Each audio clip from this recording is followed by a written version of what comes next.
Minha esposa tá grávida, mas eu tava desconfiado que ela me traía com outro e que o filho não era meu. Então pedi ao meu melhor amigo para fazer um teste. Então, eu descobri algo terrível. O ar estava pesado, desenhando no ar abafado da garagem a confusão que tomava conta da minha cabeça. Rafael me encarava do outro lado da mesa de ferramentas, a testa franzida, uma lata de cerveja suada e esquecida na sua mão. O silêncio entre nós era pesado, denso como o cheiro de graxa e poeira que impregnava o lugar. Era o meu santuário, o único canto do mundo onde eu me sentia no controle. Até aquele momento. Repete, ele disse, a voz baixa, quase um sussurro. Acho que eu não ouvi direito. Eu dei mais uma tragada, sentindo a fumaça arranhar a garganta. O gosto amargo me mantinha ancorado na realidade, me impedia de desmoronar. Você ouviu perfeitamente, Rafael, respondi, fixando o olhar no dele. Eu quero que você dê em cima da Natália. Ele balançou a cabeça, incrédulo, e soltou uma risada sem humor algum. Você pirou, Arthur. Enlouqueceu de vez. É da sua esposa que a gente está falando. A Natália. A mulher que está carregando o seu filho. Cada palavra dele era uma facada. Eu sei muito bem de quem eu estou falando, retruquei. A voz mais ríspida do que eu pretendia. Esmaguei a bituca do cigarro num cinzeiro improvisado com uma lata de tinta velha. O barulho ecoou na garagem. Era o meu santuário, o único canto do mundo onde eu me sentia no controle. Até aquele momento.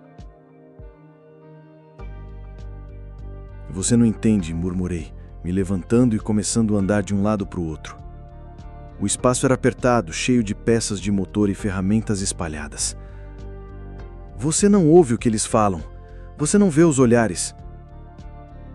Quem, Arthur? De quem você está falando? De todo mundo, explodi, virando-me para ele de repente. No churrasco do meu primo semana passada. Você não estava lá. O cunhado dele me puxou de canto e perguntou rindo se eu tinha feito o teste de DNA. Na minha cara, Rafael.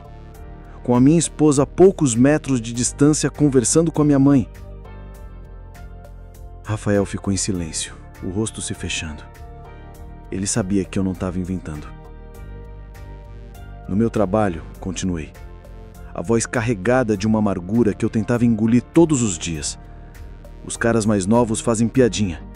Cuidado para não ser o último a saber. Mulher bonita assim dá trabalho. E eles olham para mim com aquele sorrisinho de pena.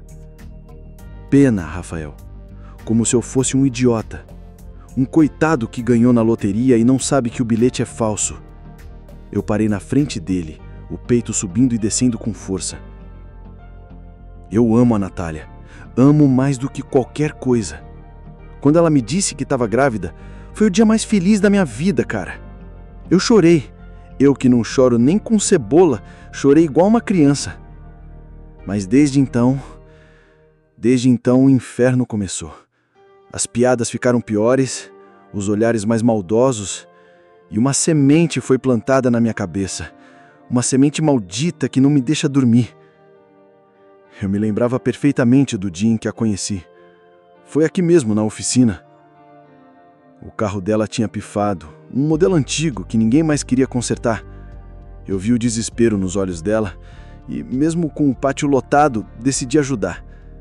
Ela não me olhou como os outros. Não viu um homem gordo e mais velho. Ela viu alguém que a ajudou. Conversamos por horas enquanto eu mexia no motor. Ela ria das minhas piadas sem graça, perguntava sobre as ferramentas, parecia genuinamente interessada. Natália era 20 anos mais nova, linda de um jeito que doía olhar, cheia de vida. Todos se perguntavam o que ela tinha visto em mim. Eu também, às vezes. Mas ela dizia que via segurança. Um homem de verdade, não um menino. E eu acreditei. Eu quis acreditar com todas as minhas forças. Arthur, isso é loucura. Rafael insistiu, a voz agora mais suave, tentando me trazer de volta à razão. Você vai destruir seu casamento por causa de fofoca, de gente invejosa, A Natália não merece essa desconfiança. Ela escolheu você. E é por isso que eu preciso que ela prove. Eu disse, batendo com o punho fechado na mesa. As ferramentas chacoalharam. Eu não quero que você consiga nada com ela. Pelo contrário, eu quero que você chegue em mim e diga: Arthur, eu tentei de tudo, fui charmoso, usei minhas melhores cantadas e ela me mandou pro inferno. Ela disse que ama o marido dela e que nunca o trairia. É isso que eu quero ouvir, Rafael. Eu preciso ouvir isso vindo de você, meu melhor amigo, o cara em quem eu mais confio no mundo. Para eu poder esfregar essa certeza na cara de todo mundo. Para eu poder dormir em paz.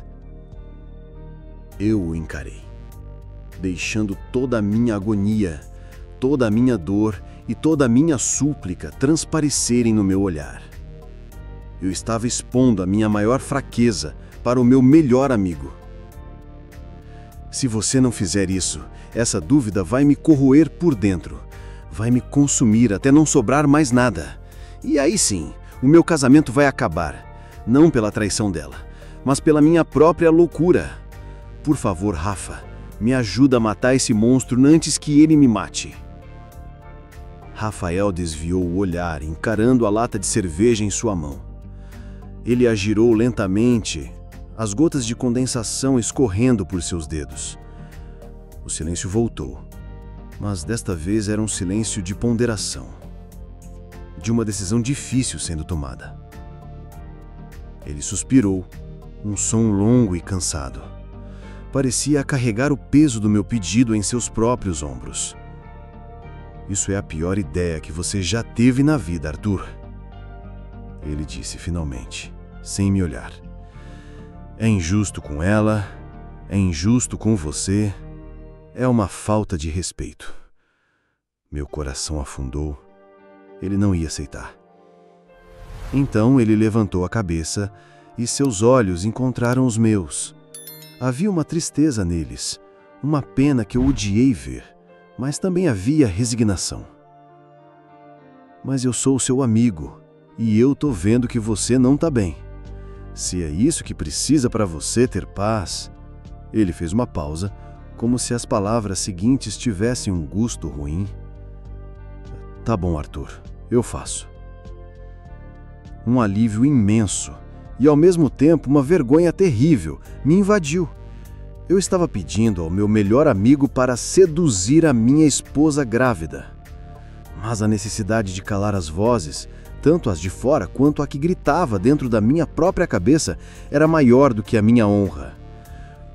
Obrigado, foi tudo que consegui dizer, a voz embargada. Não me agradeça por isso, ele disse se levantando. Só reza para que a gente não se arrependa, porque de um jeito ou de outro, Arthur, depois disso, nada mais vai ser como antes. Ele saiu da garagem sem dizer mais nada, me deixando sozinho, com o cheiro de graxa, o eco de suas palavras e a esperança terrível de que eu estivesse completamente errado. Uma esperança que, no fundo, já começava a parecer desespero. Os dias que se seguiram àquela conversa na garagem se arrastaram com a lentidão de um óleo de motor grosso em um dia frio. Cada toque do celular fazia meu coração dar um salto no peito. Eu deixava-o sempre por perto, no bolso da calça de trabalho, em cima do balcão da cozinha, na mesinha de cabeceira. Era um tótem da minha própria tortura, um lembrete constante do pacto estúpido que eu havia selado. Rafael cumpriu a promessa. Na primeira semana, ele me ligou 3 vezes. A voz dele era sempre a mesma, um misto de cansaço e irritação. Arthur, tô te ligando só para dizer que não tem nada para dizer. Ele falou na primeira ligação, com o barulho de trânsito ao fundo. Passei na loja que ela trabalha com a desculpa de comprar um presente para minha mãe. Ela foi super profissional, me tratou como qualquer outro cliente. Sorriu, sim, mas é o trabalho dela, né? Perguntou da sua mãe, de você, fim da história. Mas você tentou alguma coisa? Perguntei, a voz baixa, para que Natália não ouvisse do quarto. Ela estava descansando mais por causa da gravidez. Ouvi Rafael suspirar do outro lado da linha. Tentei, Arthur. Elogiei o perfume dela, disse que ela estava mais bonita do que nunca, que a gravidez lhe caiu bem. Sabe o que ela fez? Agradeceu, botou a mão na barriga e disse: "É o Arthur, ele cuida tão bem de mim que eu fico até boba." Depois mudou de assunto e perguntou se eu queria que embrulhasse o presente. Fim, satisfeito? Eu não estava satisfeito. Eu estava aliviado, mas uma parte de mim, a parte masoquista e doentia, queria mais. Queria a prova cabal da rejeição. Ok, Rafa, obrigado por avisar. Na segunda ligação, 2 dias depois, a história se repetiu. Encontrei com ela na saída do curso de gestantes. Ela estava com a sua mãe. Fui simpático, me ofereci para levar umas sacolas pesadas que elas carregavam. Conversamos por uns 10 minutos na calçada. Ela só falava do bebê, do quartinho que vocês estão montando, dos nomes que estão pensando. Arthur, ela te ama. Dá para parar com essa palhaçada? Continue, Rafael. Por favor, só mais um pouco. Eu pedi. Quase implorei. A terceira ligação, no fim de semana, foi a mais curta. Nada. 0. Tentei puxar assunto pelo WhatsApp, disse que sonhei com ela. Ela só visualizou e não respondeu. Posso parar agora, eu me sinto um lixo fazendo isso. Só mais uma semana, Rafa, a última. Prometi. Mais pra mim do que pra ele. E em casa, o inferno era outro. Era o inferno da culpa. Natália estava radiante. A barriga começava a despontar, uma curva suave que ela acariciava o tempo todo. Ela chegava do trabalho, me beijava com um carinho que me quebrava por dentro e perguntava como tinha sido meu dia. E eu mentia. Eu dizia: "Tudo bem, meu amor", enquanto minha alma se contorcia. "No que você tanto pensa, Arthur?", perguntou uma noite enquanto estávamos deitados na cama. Eu encarava o teto, a cabeça 1000 por hora. Ela se aninhou no meu peito, a mão dela pousada sobre a minha no meu peito. "Você anda tão quieto, tão distante. É preocupação com o bebê? Com as despesas?" Eu queria gritar. Queria confessar tudo. Queria dizer que eu era um monstro desconfiado, que eu havia contratado meu melhor amigo para testar a mulher da minha vida. Mas como eu poderia dizer isso? Como eu poderia destruir aquela bolha de felicidade em que ela vivia? "É só cansaço, meu bem", menti, virando-me para beijar seus cabelos. "Muito trabalho na oficina. E sim, um pouco de ansiedade com a chegada do nosso campeão." Ela sorriu contra o meu peito. "Vai dar tudo certo, você vai ver. Você é o melhor pai do mundo." As palavras dela eram como ácido. Eu não merecia aquele amor. Não merecia aquela confiança. Eu era uma fraude. No meio da segunda semana, algo começou a mudar. Não nas notícias, mas em quem as trazia. As ligações de Rafael ficaram mais esporádicas, e o tom dele, antes irritado, agora parecia evasivo. "E aí, alguma novidade?", perguntei quando finalmente consegui falar com ele depois de 2 tentativas frustradas. "Ah, oi, Arthur. Desculpa, estava ocupado." "Não, nada. Mesma coisa de sempre. Ela é uma santa. Já podemos encerrar o assunto?" Havia alguma coisa estranha, uma pressa na voz dele que não existia antes. "Você falou com ela hoje?", insisti. Falei. Passei lá na loja de novo. Tudo normal." "O que vocês conversaram?" "Ah, sei lá, Arthur. Coisa boba. Sobre o tempo, sobre o jogo de futebol de domingo. Não lembro direito. Tenho que desligar agora. Tô no meio de um negócio aqui. A gente se fala." E desligou antes que eu pudesse dizer mais nada. Meu estômago gelou. Rafael amava futebol. Se ele tivesse falado sobre o jogo de domingo com a Natália, ele se lembraria de cada detalhe. Ele me contaria a escalação que ele sugeriu, a piada que ele fez sobre o time adversário. Ele não esqueceria. Era minha intuição gritando. Aquela voz interna, primitiva, que tantas vezes me salvou de fazer um mau negócio ou de confiar num cliente caloteiro. Ela estava sussurrando no meu ouvido. Tem alguma coisa errada. Tentei ignorar. Disse a mim mesmo que era paranoia, que eu estava tão imerso naquela loucura que via cabelo em ovo. Decidi focar na minha esposa, na nossa vida. Naquela noite, comprei a sobremesa favorita dela e a levei para passear na pracinha perto de casa. Sentamos num banco, sob a luz amarelada de um poste. Eu te amo, Natália, eu disse, segurando a mão dela. Mais do que tudo. Ela sorriu, aquele sorriso que me desmontava.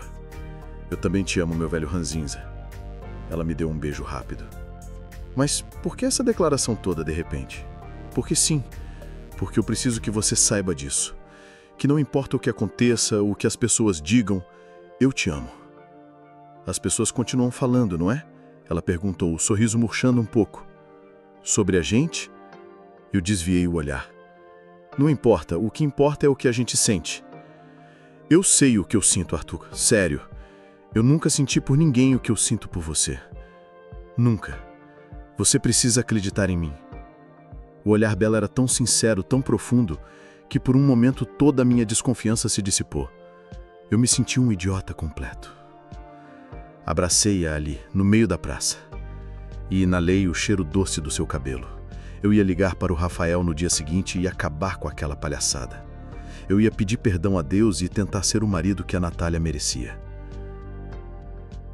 Mas a vida tem um jeito cruel de rir dos nossos planos.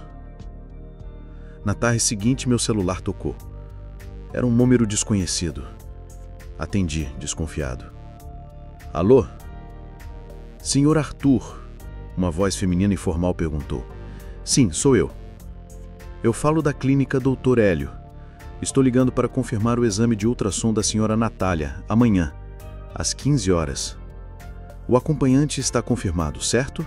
Senhor Rafael? O mundo parou. O barulho da oficina, a parafusadeira, o rádio tocando, a conversa dos meus funcionários, tudo desapareceu. Eu só ouvia um zumbido agudo e a minha própria respiração. Ofegante. Desculpe, pode repetir o nome do acompanhante? Pedi, a voz saindo como um fiapo. Senhor Rafael, a mulher repetiu, com uma paciência profissional. Ele ligou hoje de manhã para confirmar a presença dele e pediu para colocar o nome na ficha.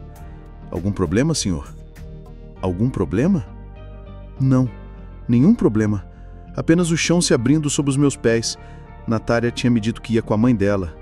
Tinha me dito que eu não precisava me preocupar em sair mais cedo do trabalho. Não, nenhum problema. Consegui responder, a garganta fechada. Obrigado por avisar. Desliguei o telefone e fiquei parado, o aparelho na mão, encarando o nada.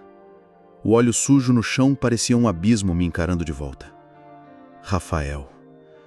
Ele não apenas estava me escondendo alguma coisa. Ele estava se infiltrando na minha vida, nos momentos mais íntimos, naqueles que deveriam ser apenas meus e dela. Minha intuição não estava mais sussurrando, ela estava berrando, um alarme ensurdecedor que ecoava na minha cabeça.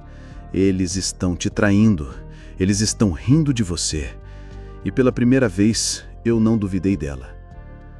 Eu desliguei o telefone, mas continuei com ele na mão, apertando o plástico liso com uma força que ameaçava trincá-lo. O zumbido na minha cabeça era a única coisa real. Meus funcionários, a uns 5 metros de distância, riam de alguma piada. O som da risada deles parecia vir de outro planeta. Um deles me olhou, o sorriso sumindo do rosto ao ver minha expressão. "Tudo bem, patrão?" perguntou o Beto, o mais novo, secando as mãos sujas de graxa num pano. Eu balancei a cabeça tentando formar uma frase. "Dor de cabeça", consegui dizer. A voz rouca. Uma pontada forte. "Acho que vou para casa mais cedo. Cuidem de tudo por aqui." Não esperei por uma resposta. Joguei as ferramentas que segurava sobre a bancada com um estrondo, peguei as chaves do meu carro e saí da oficina sem olhar para trás. Eu não estava com dor de cabeça. Minha cabeça estava vazia, oca. O sentimento não estava ali. Estava no meu peito. Um nó gelado e pesado que me roubava o ar. Dirigi para casa no piloto automático. As ruas, os semáforos, os outros carros, tudo era um borrão. Minha mente só projetava uma cena, em repetição. A voz da recepcionista, a naturalidade com que ela disse o nome Rafael e a imagem dele ao lado da minha esposa, olhando para a tela do ultrassom, vendo nosso filho, o meu filho. Seria mesmo? A pergunta, antes uma semente, agora era uma árvore monstruosa com raízes se fincando em cada parte de mim. Parei o carro em frente à nossa casa. A casa que eu construí com o meu suor, tijolo por tijolo. O lugar que deveria ser meu refúgio. Sentei ali por uns 10 minutos, o motor desligado, apenas olhando. Eu ensaiava o que diria. Entraria, a acordaria e jogaria a verdade na cara dela. Por que, Natália? Por que com ele? Com o meu melhor amigo? Eu queria ver o rosto dela se transformar. Queria ver a culpa, o pânico. Mas quando entrei, pé ante pé, um silêncio profundo reinava. E eu a vi. Natália estava adormecida no sofá da sala. A televisão ligada num volume baixo, passando uma novela qualquer. Um livro sobre nomes de bebês estava caído no chão, ao lado da sua mão. A outra mão dela repousava docemente sobre a barriga. Ela parecia um anjo, serena, inocente, a imagem da paz. E eu fraquejei. Olhando para ela, tão tranquila, a fúria deu lugar a uma confusão doentia. E se houvesse uma explicação? E se a mãe dela não pôde ir e ela pediu ajuda ao Rafael por ser o amigo mais próximo da família? E se ela ia me contar à noite como uma surpresa? As desculpas brotavam na minha mente, fracas, patéticas, mas eu me agarrava a elas como um náufrago se agarra a um destroço. Eu não podia explodir, não sem a prova final, não sem ver com os meus próprios olhos. Uma ligação podia ser um mal-entendido, uma imagem não. Naquela noite eu mal dormi. Deitei ao lado dela na cama, sentindo o calor do seu corpo e me senti o homem mais solitário do mundo. No dia seguinte tomei minha decisão. Liguei para a oficina e disse que estava doente. Uma virose, menti. A mentira saía com uma facilidade que me assustava. Meu alvo não seria Natália. Meu alvo seria Rafael. Era ele quem me devia lealdade. Era a traição dele que eu precisava confirmar primeiro. Passei a manhã inteira dentro do meu carro, estacionado a uma esquina da casa dele. O sol batia no para-brisa, transformando o veículo numa estufa. O suor escorria pela minha testa, pelas minhas costas. Eu me sentia um detetive de filme barato, um marido ciumento e patético. A vergonha era imensa, mas a necessidade de saber era maior. Cada minuto era uma eternidade. Pensei em tudo.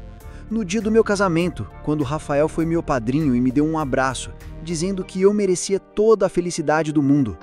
Pensei nos inúmeros churrascos, nas partidas de futebol, nos desabafos sobre a vida. Tudo parecia uma farsa. Perto do meio-dia, ele finalmente saiu. Estava vestido de forma casual, calça jeans e uma camisa polo. Não parecia alguém indo para trabalhar. Entrou no carro e partiu. Meu coração disparou.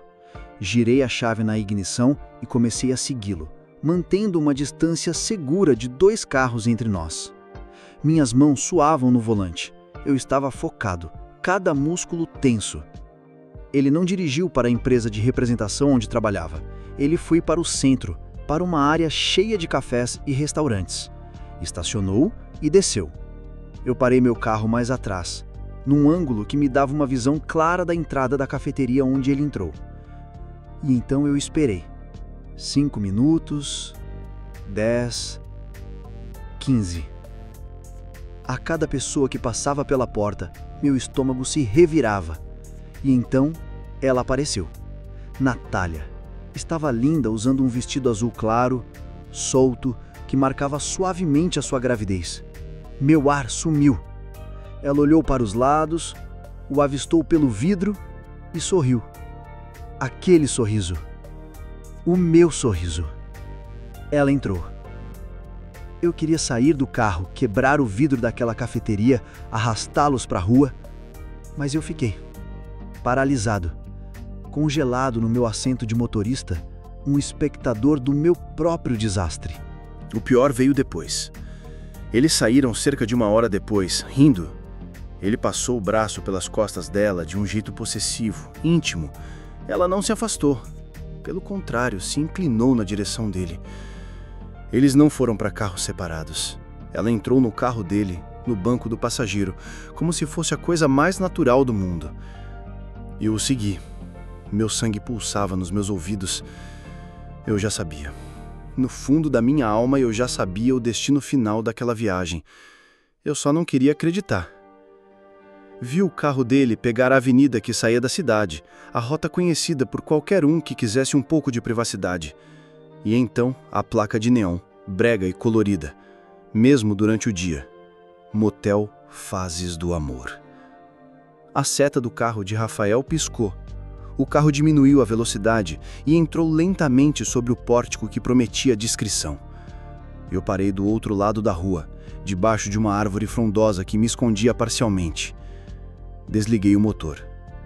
E o tempo parou. A primeira hora foi a da negação. Eu criei 1000 cenários. Ele estava passando mal, ela o levou para o lugar mais próximo. Eles foram encontrar um outro casal, eram só negócios. Mentiras. Mentiras desesperadas que minha mente inventava para me proteger da dor avassaladora. A segunda hora foi a da raiva. Uma fúria cega, primitiva. Eu imaginava o que eles estavam fazendo lá dentro. Cada detalhe. As imagens eram tão vívidas que eu sentia o gosto de bile na boca. Soquei o volante. 1, 2, 3 vezes. A dor na minha mão não era nada comparada à dor no meu peito. Eu queria buzinar, queria acelerar e atravessar o muro daquele lugar. Mas eu continuei ali, imóvel. A terceira hora foi a do vazio. A raiva se esgotou, dando lugar a uma desolação profunda. Um buraco negro se abriu no meu peito. Eu não era mais o Arthur. Eu era uma casca.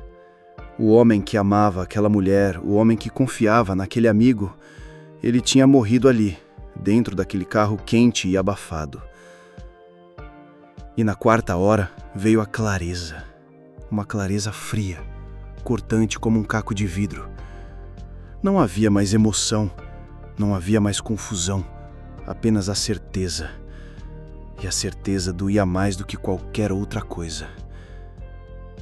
Foi quando o carro dele saiu, exatas 4 horas e 12 minutos depois de terem entrado. Eu vi o carro se aproximar da saída, parar para pagar e seguir pela rua. Rafael estava ao volante, o braço apoiado na janela aberta, parecendo relaxado. E Natália, no banco do passageiro, olhava o próprio reflexo no espelho do parasol, arrumando uma mecha de cabelo que caíra sobre o rosto. Não havia culpa no rosto dela, não havia remorso. Havia normalidade. Eles passaram pelo meu carro. Por uma fração de segundo, meu olhar cruzou com o dela através do vidro. Ela não me viu.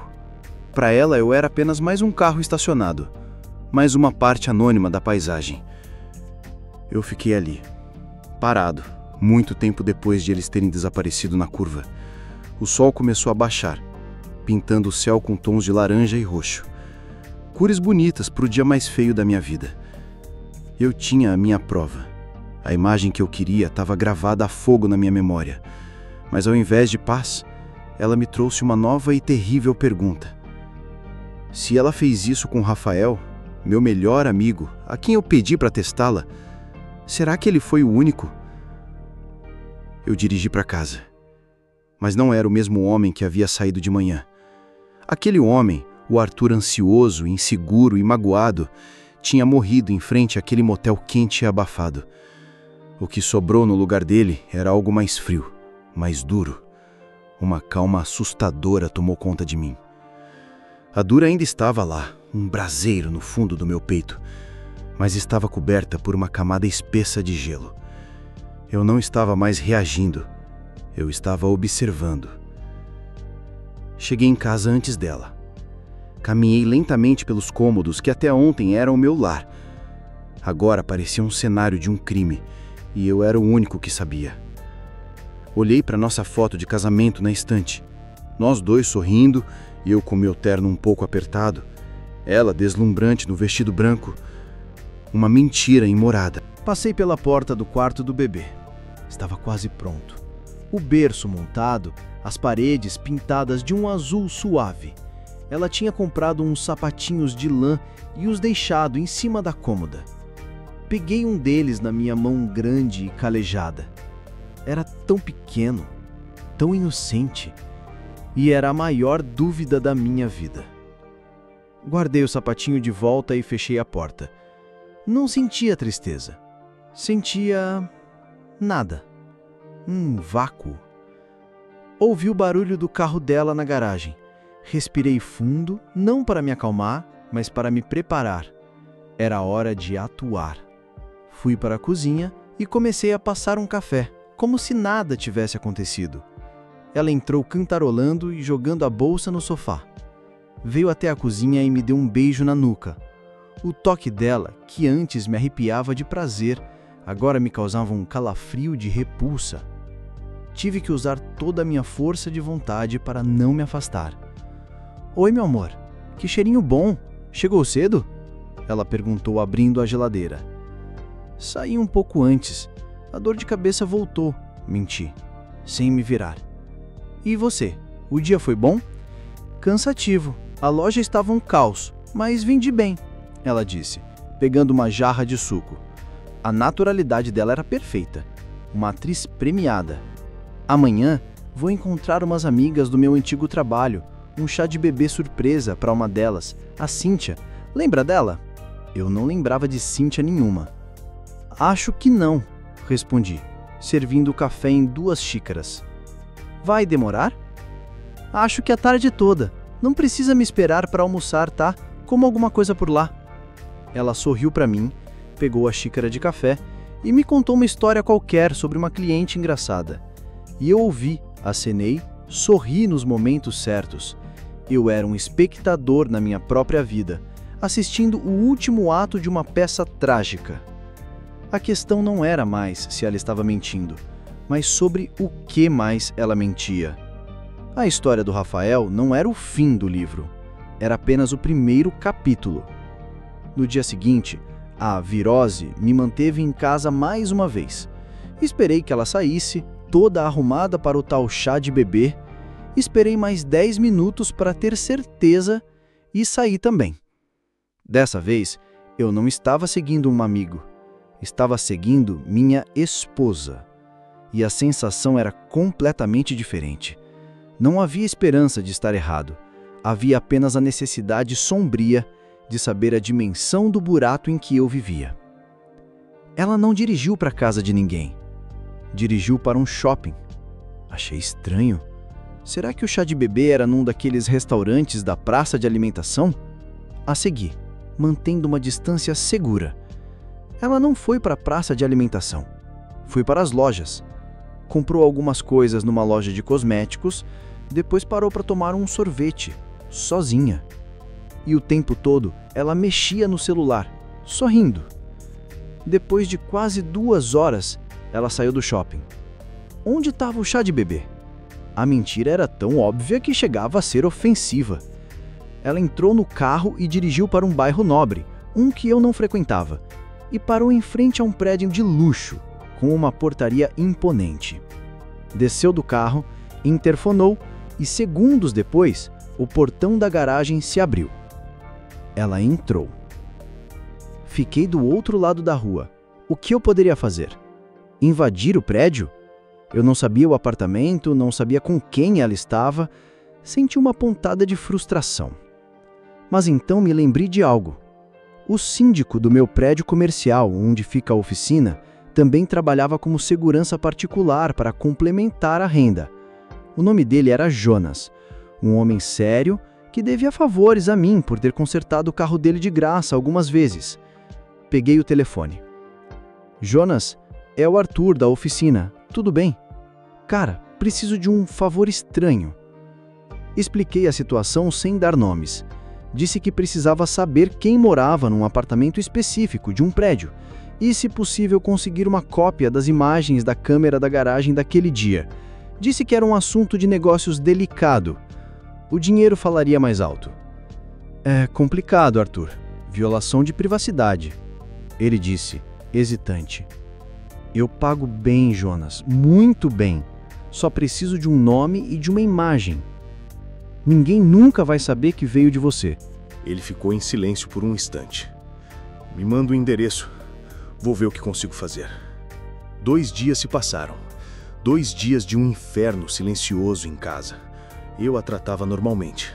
Ela também. Éramos dois estranhos vivendo sobre o mesmo teto, ambos desempenhando um papel. A barriga dela crescia e o meu desprezo também. Na tarde do segundo dia, meu WhatsApp apitou.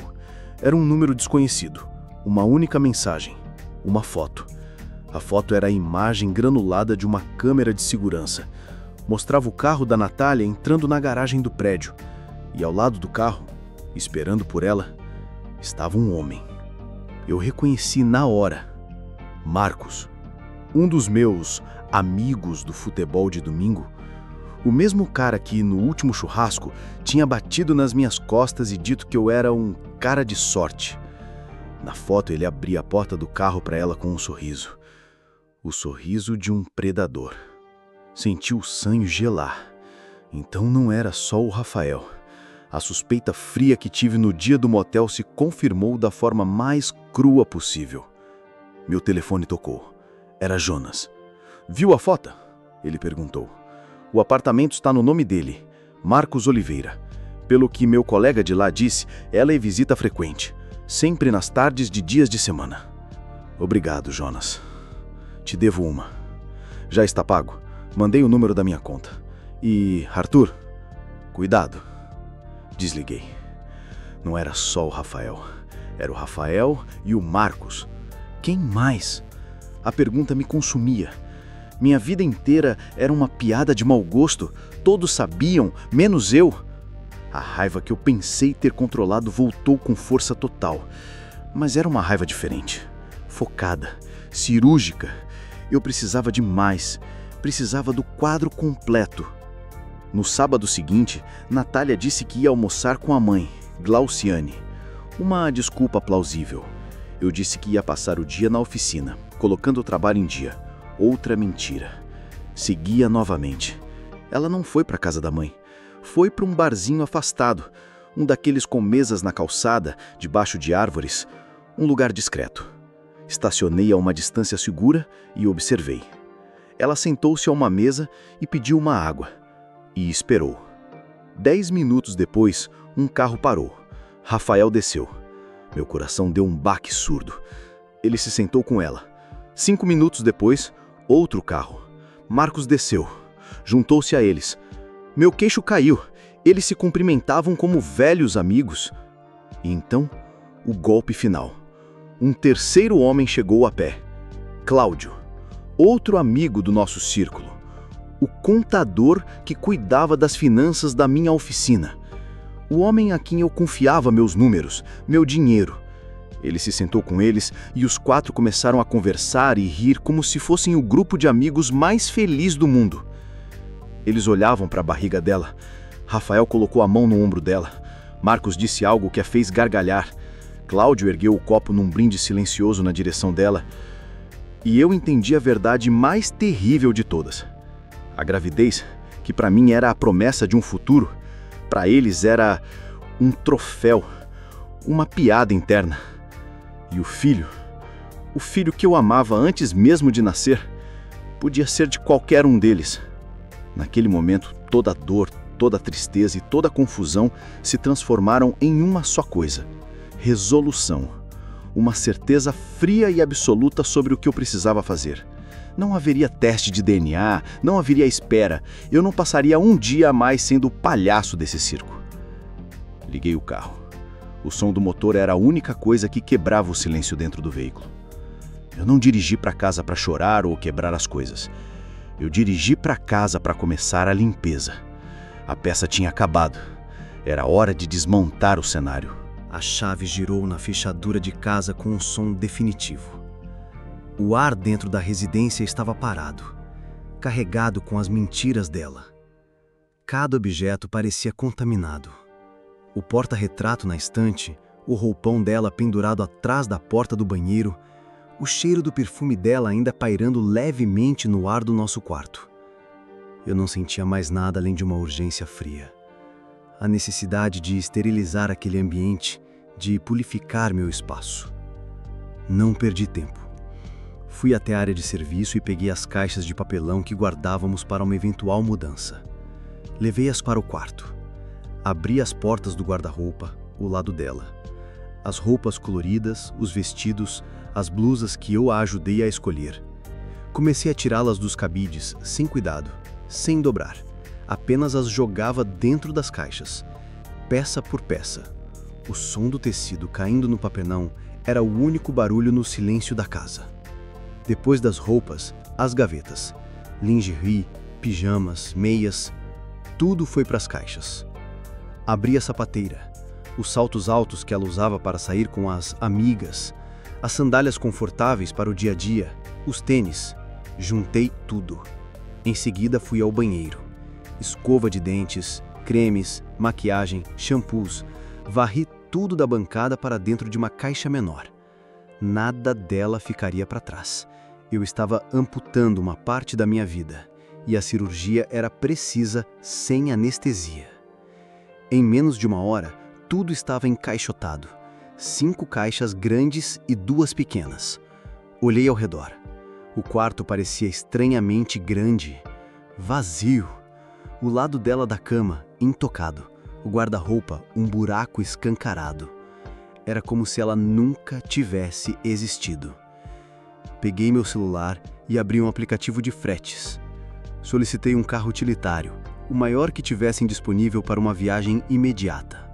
Coloquei o endereço da casa da mãe dela, Glauciane, como destino. Em 15 minutos o motorista ligou. "Boa tarde, senhor. Tô aqui na frente. São 7 caixas, confirma?" "Confirmo", respondi. "Já estou descendo com elas." Eu mesmo carreguei cada uma das caixas. O peso não era nada comparado ao que eu carregava no peito. O motorista, um rapaz jovem, me ajudou com as últimas 2. "É mudança, chefe?" Ele perguntou, simpático. "É uma limpeza", respondi, seco. Entreguei o dinheiro a ele. "Pode ir, o pagamento já inclui a descarga aí no local." Ele deu de ombros e partiu. Fiquei na calçada, vendo a van se afastar, levando os últimos vestígios físicos de Natália para longe de mim. Voltei para dentro e me sentei no sofá da sala, no mesmo lugar onde a encontrei dormindo dias antes. E esperei. A espera não foi longa. Cerca de 1 hora depois, meu celular tocou. Era ela. A voz era uma mistura de confusão e pânico. "Arthur, o que está acontecendo? Que caixas são essas? Minha mãe acabou de me ligar desesperada. Um homem deixou todas as minhas coisas aqui. Isso é algum tipo de brincadeira?" Eu me mantive calmo. A voz dela não me causava mais nada. Era apenas um som. "Não é brincadeira nenhuma, Natália", respondi, o tom de voz monótono. "Estou apenas devolvendo o que é seu. Achei que ficaria mais confortável na casa da sua mãe." Houve um silêncio chocado do outro lado. "Mais confortável? Do que você está falando? Eu estou indo para casa agora mesmo. A gente precisa conversar." "Não, não precisa. Não há mais nada para conversar. E esta não é mais a sua casa. A fechadura será trocada em 1 hora. Sugiro que não perca seu tempo vindo até aqui." "Arthur, pelo amor de Deus!" A voz dela subiu, tornando-se estridente. "O que eu fiz? Você está louco? É por causa do bebê? Você está com medo?" Eu soltei uma risada. Uma risada curta, sem humor algum. "O bebê", repeti. "É engraçado você falar nele. Tenho certeza que seus amigos vão te dar todo o apoio que você precisa. O Rafael, o Marcos, o Cláudio. Eles pareciam bem felizes hoje no bar celebrando a sua gravidez." O silêncio do outro lado foi a única confissão que eu precisava. Um silêncio pesado, culpado, que gritava a verdade. Eu não sei do que você está falando." Ela gaguejou, mas a convicção tinha desaparecido. "Sabe sim, Natália. Passe bem." E desliguei. O telefone tocou de novo, insistentemente. Várias vezes. Eu não atendi. Depois de uns 10 minutos, parou. E então um número diferente piscou na tela. Sogra Glauciane. Atendi na primeira chamada. Eu estava esperando por essa. "Arthur, meu filho, o que você fez?" A voz dela era chorosa, dramática. "A Natália me ligou, está aos prantos, não consegue nem falar direito. Disse que você expulsou de casa. Que loucura é essa? Vocês têm um filho a caminho." "Glauciane", comecei, a voz firme como aço. "Primeiro, não me chame de filho. Segundo, Eu não a expulsei, eu a removi. É diferente. A casa é minha, as coisas eram dela. Devolvi o que era dela. Mas por quê? Por um capricho? Uma briga de casal? Meu Deus, Arthur, homens da sua idade deveriam ser mais maduros. Ela é jovem, está grávida, os hormônios estão à flor da pele. Você precisa ter paciência. A condescendência na voz dela, a forma como ela tentava me pintar como o velho rabugento e a filha dela como a pobre vítima jovem, acendeu uma chama fria dentro de mim. Paciência, Glauciane. Eu tive paciência por semanas, enquanto as pessoas riam de mim pelas costas. Eu tive paciência enquanto meu melhor amigo testava a lealdade dela a meu pedido e acabava entrando num motel com ela. Ela ficou muda por um instante. O quê? Motel? A Natália não faria isso? Deve ser um engano, um mal-entendido terrível. Engano? Perguntei. Eu tenho fotos, Glauciane. Tenho o registro do dia e da hora. E o mal-entendido continua porque não foi só com o Rafael. Foi com o Marcos, no apartamento de luxo dele, durante um chá de bebê que nunca existiu. Foi com o Cláudio, meu contador. Ou talvez a traição múltipla também seja um sintoma dos hormônios à flor da pele. O silêncio dela foi diferente de Natália. Foi o silêncio de quem foi pega, de quem talvez já soubesse de alguma coisa. Arthur, mesmo que algo disso seja verdade, ela é sua esposa, ela te ama. As pessoas erram, meu filho. Todos nós erramos. Perdoar é divino. Pense na criança, nessa alma inocente que não tem culpa de nada. Essa era a cartada que eu esperava. A chantagem emocional usando a criança. Você tem razão. A criança não tem culpa. Eu disse e me levantei, caminhando até a janela que dava para a rua. O sol estava se pondo. Mas me diga, Glauciane, de quem eu deveria ter pena? Do filho do Rafael? Do filho do Marcos? Ou do filho do Cláudio? Porque eu tenho quase certeza que não é. E não vou gastar um segundo da minha vida ou um centavo do meu dinheiro criando o fruto da humilhação que sua filha me fez passar. Não fale uma coisa dessas, é cruel. Cruel foi o que sua filha fez. E sabe, Glauciano, eu acho que você sempre soube. Sempre soube que a Natália não era flor que se cheirasse, mas a empurrou para cima de mim, o velho bom partido, o idiota estável, que daria uma vida boa a ela. O plano de vocês deu certo por um tempo, mas acabou. Abri minha galeria de fotos no celular. A imagem granulada do Marcos na garagem, a foto que tirei de longe do carro do Rafael entrando no motel, o vídeo curto que gravei do celular mostrando os 4 rindo na mesa do bar. Selecionei tudo. Arthur, por favor, reconsidere, pela nossa família, interrompi. Que família? Vou te mandar umas fotos agora, Glauciane. Umas lembranças do casamento feliz da sua filha. Depois de ver, quero que pense bem se você tem moral para me pedir perdão em nome dela. E com ela ainda na linha, apertei o botão enviar. Mandei tudo para o WhatsApp dela. Ouvi o som da notificação vibrar do outro lado da linha. E então, o silêncio. Absoluto. Eu podia imaginá-la abrindo as imagens, o rosto se contorcendo em choque, não pela traição, mas por ter sido descoberta de forma tão irrefutável. O silêncio se estendeu por quase 1 minuto. Minha decisão está tomada, eu disse, quebrando o silêncio. Distância total. É o melhor para mim. E acredite, é o melhor para ela também. Ela não vai querer olhar na minha cara de novo. Adeus, Glauciane. Desliguei antes que ela pudesse responder. Bloqueei o número dela. Bloqueei o número de Natália. Sentei-me novamente no sofá. A casa estava silenciosa, vazia, limpa. Pela primeira vez em meses, a voz da dúvida na minha cabeça havia se calado. A dor ainda estava lá, um buraco negro, mas não havia mais caos, apenas o começo de um longo e solitário processo de reconstrução. Os dias que se seguiram foram estranhamente silenciosos. A casa, antes um lar, tornou-se apenas uma estrutura de tijolos e cimento. Mas pela primeira vez, era uma estrutura honesta. O silêncio não era mais preenchido por mentiras não ditas ou por uma felicidade forçada. Era apenas silêncio. E nele eu comecei a me reencontrar. A primeira coisa que fiz foi de fato chamar um chaveiro. Enquanto ele trabalhava na porta da frente, trocando o miolo da fechadura, senti um alívio físico, como se estivesse trancando não apenas uma pessoa para fora, mas todo um passado. Depois, sentei-me no sofá com meu celular e comecei o expurgo digital. Foi metódico, quase terapêutico. Bloquear, apagar contato, desfazer amizade. Rafael, Marcos, Cláudio, Natália, Glauciane. E não parei por aí. Qualquer amigo em comum que eu suspeitasse saber de algo e se calou, qualquer primo distante que já tinha feito uma piada maliciosa, qualquer um que fizesse parte daquele universo de falsidade, um a um, eles desapareceram da minha vida digital. Em meia hora, minha lista de contatos e amigos estava drasticamente menor, mas infinitamente mais real. Voltei ao trabalho no dia seguinte. Meus funcionários me olharam com curiosidade. Eu não era mais o mesmo. O Arthur, que contava piadas e dava tapinhas nas costas, tinha sumido. Em seu lugar, havia um homem mais quieto, mais focado. Minhas ordens eram diretas e minha atenção totalmente voltada para os motores e as finanças. O trabalho se tornou meu refúgio e minha fortaleza. As tentativas de contato não demoraram. A primeira veio de Cláudio, o contador. Ele me enviou um e-mail formal com o assunto Pendências Fiscais, Oficina do Arthur.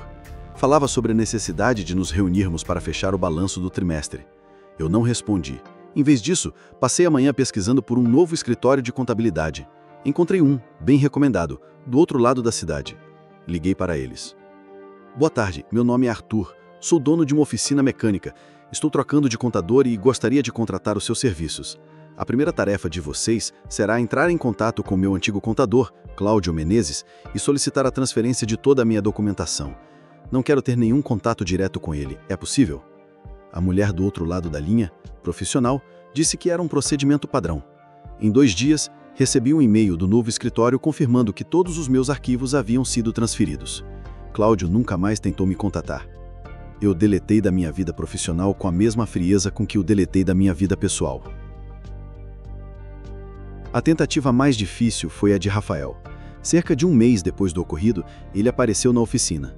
Eu o vi descer do carro pelo vidro do meu pequeno escritório. Meu coração, teimoso, deu um salto doloroso. A memória da nossa amizade, a amizade que eu pensei ter, ainda era um fantasma. Ele caminhou lentamente até a entrada, parecendo mais velho, mais cansado.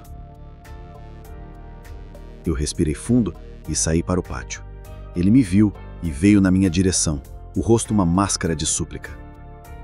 Arthur, por favor, a gente precisa conversar. Ele começou, a voz baixa. Eu sei que eu errei e eu não tenho desculpas, mas você precisa me ouvir. Eu não disse uma palavra. Apenas o encarei. Meu rosto estava impassível, uma lousa em branco. Eu não sentia raiva, não sentia tristeza. Eu olhava para ele e via um estranho. Um homem que eu não conhecia. Chamei-me o funcionário mais próximo. Beto, disse eu em voz alta e clara, sem tirar os olhos de Rafael. Este senhor parece que se enganou de endereço. Você pode, por favor, acompanhá-lo até a saída? O queixo de Rafael caiu. A incredulidade e a dor em seu rosto eram evidentes. Ser chamado de este senhor, ser tratado como um invasor no lugar onde passamos incontáveis horas conversando e rindo, foi a facada mais precisa que eu poderia desferir. Beto, sem entender nada, mas leal a mim, aproximou-se. Pois não, senhor. A saída é por aqui. Rafael olhou de Beto para mim, os olhos marejados. Arthur, não faz isso, cara, pela nossa amizade. Nós não temos nada, interrompi, a voz saindo fria como gelo. Você está invadindo minha propriedade. Saia, por favor. E ele finalmente entendeu. Não havia ponte para ser reconstruída. Eu a havia demolido e salgado a terra. Ele se virou, derrotado, e caminhou para fora da oficina, acompanhado por Beto. Eu o observei ir embora, e quando seu carro sumiu na esquina, voltei para dentro. O fantasma da nossa amizade finalmente descansou em paz. Os meses passaram. Minha rotina se estabeleceu. Trabalho, casa. Casa, trabalho. Comecei a caminhar no fim da tarde, não por vaidade, mas para cansar o corpo e silenciar a mente. Perdi peso. Não porque quis, mas porque a comida perdeu parte do seu sabor por um tempo. A oficina nunca esteve tão bem. Toda a energia que eu antes gastava com um casamento de mentira, eu agora investia no meu negócio. As notícias do outro lado chegavam a mim em fragmentos, trazidas sem maldade por funcionários ou conhecidos. Ouvi dizer que Natália teve o bebê, um menino. Ninguém sabia ao certo quem era o pai. Aparentemente, o grupo de amigos implodiu em uma avalanche de acusações e recriminações quando a fonte de estabilidade, ou seja, eu, desapareceu. A mãe dela, Glauciane, tentou forçar um teste de DNA entre os três, mas eles se recusaram. A última coisa que soube é que ela estava morando com a mãe, tentando receber alguma pensão. Mas o processo era um caos jurídico. Não senti prazer em ouvir isso. Não senti vingança. Senti distância. Era como ler uma notícia de jornal sobre pessoas que eu não conhecia. A vida deles, o drama deles, a bagunça que eles criaram. Nada daquilo me pertencia mais. Hoje, sigo sozinho. Mas a solidão de agora é diferente daquela que eu sentia quando estava casado. Aquela era uma solidão acompanhada, a pior que existe. Esta é uma solidão de paz, de escolha. Não me tornei um homem amargo, mas me tornei um homem cauteloso. A porta da minha vida, antes escancarada, agora tem um olho mágico e 3 trancas. Poucos entram, e os que entram são testados pelo tempo, pela lealdade e pela honestidade, não por planos e armadilhas. Eu aprendi, da forma mais dura possível, que a confiança é como um cristal. Uma vez que se quebra, você pode tentar colar os pedaços, mas ela nunca mais terá a mesma força, nunca mais refletirá a luz da mesma maneira. E às vezes, a coisa mais sensata a fazer não é tentar consertar. É varrer os cacos, jogar fora e aprender a viver sem aquele enfeite, apreciando a beleza sólida e segura do espaço vazio que ficou no lugar. Não é uma história de vingança, no final das contas. É uma história de autopreservação. E no silêncio da minha casa limpa, eu finalmente me preservei.